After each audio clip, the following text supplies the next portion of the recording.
Let me get to another scenario. This also occurs when you, just a minute.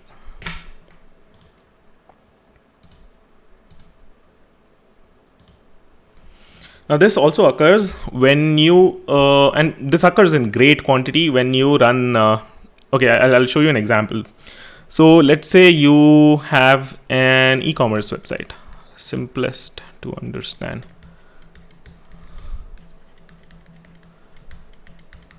Cool. Now, in your e-commerce website, you've made different segments to retarget. Okay. Let's just start with a few. The first segment that you've chosen to retarget are people who've added to cart anything from your website in the last 30 days. Okay. This is audience 1 for this example's sake. Second is, let's say what you sell is, what could you be selling? You could be selling it's let's say it's a gold jewelry e-commerce store. So next thing is people who've added to cart in the last 30 days. This is overall the entire store, and this you've made a separate segment that is only pendants. People who've added pendants to cart in the last 30 days.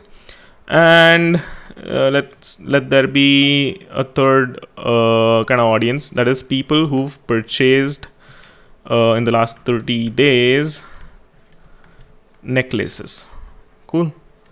Necklaces. Let this be audience A and B and C for our example's sake. Okay, perfect. Now what's gonna happen, let's say you run ads to all of these three, okay, different offers. To these guys you've shown an offer about, all products, okay, come visit our catalog of products. To these guys you've shown more pendants, or you've tried to upsell or cross-sell them something. To the purchasers you've tried to you probably are selling them rings and something like that. Okay, let's say you have different offers for A, B, C. Now since A is a wide audience and B is add to cart 30 days of only pendants, this will become a subset of A, right? And C might be somewhere here. Now when you run ads to all of these guys, something's going to happen. B and A, ad sets B and A are defo going to clash because B is a subset of A. So this thing is going to happen, and it sometimes it doesn't occur to you naturally, because when you're running campaigns left and right and meeting revenue goals, it doesn't occur to you. It doesn't occur to you that okay, they might have an intersection. So then these kind of situations occur, and I'm going to show you how these situations look like and when you should worry about it and when you shouldn't worry about it. So I'm going to open an example for you. All right, cool. So I've opened an example. I'll tell you how to access these charts, and I'll tell you how to interpret these charts. To access these charts, what you're going to do is you're going to select your campaign, come to the ad set section, and then choose the inspect option. This inspect option doesn't show up for new campaigns, but it shows up for campaigns that have lived for a while, or that have run for a while. It shows up in the ad set section. Cool. So you'll see multiple kind of metrics here. This is sort of an overview of all the metrics that are present below in detail. Okay, so what is this metric? This metric is auction competition. Let's read what this says. This chart uses a percentage to track auction competition. For example, a data point of 5% means blah, blah, blah, blah. I'll tell you what it means. So whenever on Facebook at any given time, a lot of people are bidding for the same audience, right? And someday a lot of people are going to be bidding, the next day not as many people are going to be bidding for that audience, right? So when you've taken a certain time period, what Facebook is going to do is Facebook is going to define the average competition in that time period as 0%. Okay, now Facebook is trying to signal it to you that okay, so in certain days the external auction competition, as in people who the other businesses that you're competing with, your competitors, could be anyone, who's trying to target your audience. Have they increased a lot or have they not? This is what this graph shows you. So let's say 0 is the average competition of this. 0 is the reference. Okay. Now on these dates, the competition was less than 0. That is, it was super less. Not a lot of people were bidding for this audience. But when you go here, look at the blue line. You're seeing on June 25th, the competition was crazy. A lot of people actually jumped here. So when competition increases externally, you can attribute the rise in cost. I mean, when a competition increases, your cost will also rise, right? Your cost per purchase or cost per result is going to rise because the market has kind of changed. A lot of competitors are there and they're all trying to outbid you.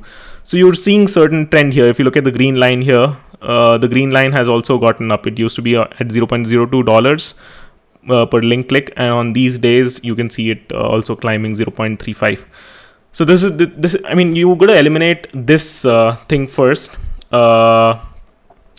before when you're diagnosing what went wrong with your ads. Eliminate the fact that competitors are rising. If competitors are rising, you can't do much. You can just work on your creative strategy. But if competition is not rising and your cost is still going up, then there's something wrong with your ads. We'll figure that out. Okay, now we're getting to okay, let's understand auction overlap first. So here you are seeing, okay, let's look at the definition of auction overlap as per how Facebook defines it.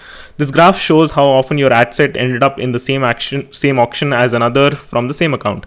To prevent you from bidding against yourself, we remove the less competitive ad set from the auction.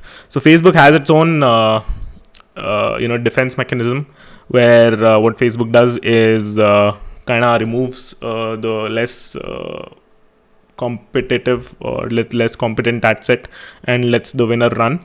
But still, auction overlap happens, and you are seeing there's a 5%, 9%, 22% on a certain day auction overlap happening with another ad set. Now what is that another ad set?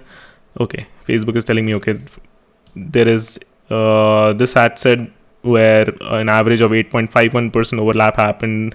This ad set 1.75. So this Facebook is telling me what ad sets are kind of wrongly placed, or and I wouldn't say it's wrongly placed, because as long as your auction overlap is less than 20%, you don't have to worry about it. Take this as a thumb rule. But the moment it becomes 30 or anywhere beyond 20%, then you got to look into it and kind of set the audiences apart, add some exclusions into them. Exclusions and narrow the audience down and take some part off that you think might be clashing. Basically, in order to do that, to understand that, let's come back to our Hindustan Times and ScoopWhoop example. And if Hindustan Times and ScoopWhoop ad sets are really clashing, what I'm going to do is I'm going to run Hindustan Times ad set and I'm going to exclude people who follow ScoopWhoop. That way, I'm only going to go to people who like Hindustan Times minus people who have affinity to ScoopWhoop. So that way, I'm going to get a clear-cut audience set. Anyway, this is how a chart looks like, and this is how a troublesome chart looks like, because you got to do something here. Now, all right, let's check out what's next. Okay, now I want to tell you another funda. Another funda is something I've opened this ad set for that. Okay. Now let's try to talk about audience saturation. What does audience saturation mean?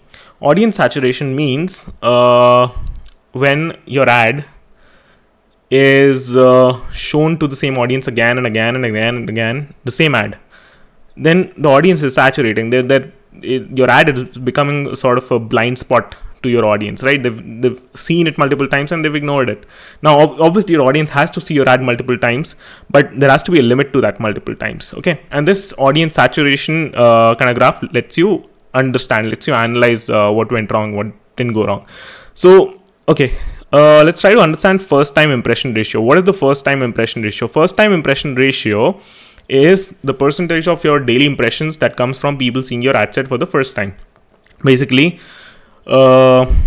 when you've launched a creative or when you've launched an ad set, how many people are seeing it for the first time in their entire lives. Since this is a retargeting ad set, very less. The first time impression ratio is less. It's only, you know, on this day, only 7% people saw this ad for the first time in their life. This ad, this specific creative, this specific ad set went to them for the first time ever. Went to only 7% people for the first time ever. And this has remained kind of low. And on a few days when, you know, massive edits, 7 significant edits were made, what happened is the first time impression ratio increased because we kind of changed the audiences. Then again, it kind of dropped, blah, blah, blah. Now, something that you should understand is first time impression ratio just tells you how new your audience is. But what you should pay attention to is this blue graph, that is frequency.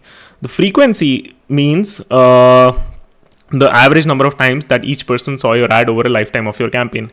Now, this frequency should be more than 1 because you got to show your ads to a lot of people, show your ads to certain people multiple times. But this frequency should not really reach these kind of numbers, you know, the 10-ish numbers, because when it reaches there, then you've achieved audience saturation.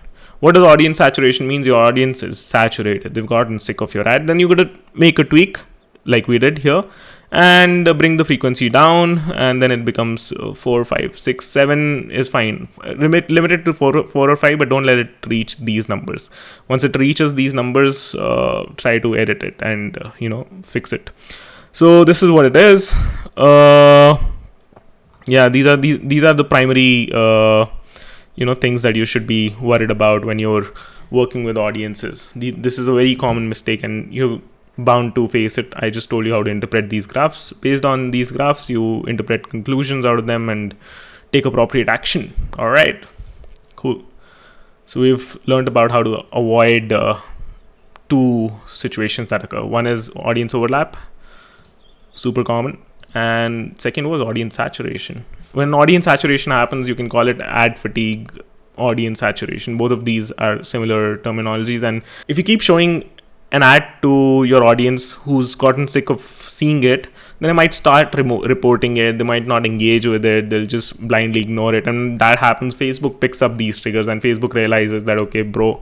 And Facebook also has the data, right? That this person is seeing it for the 10th, 12th, 30th time.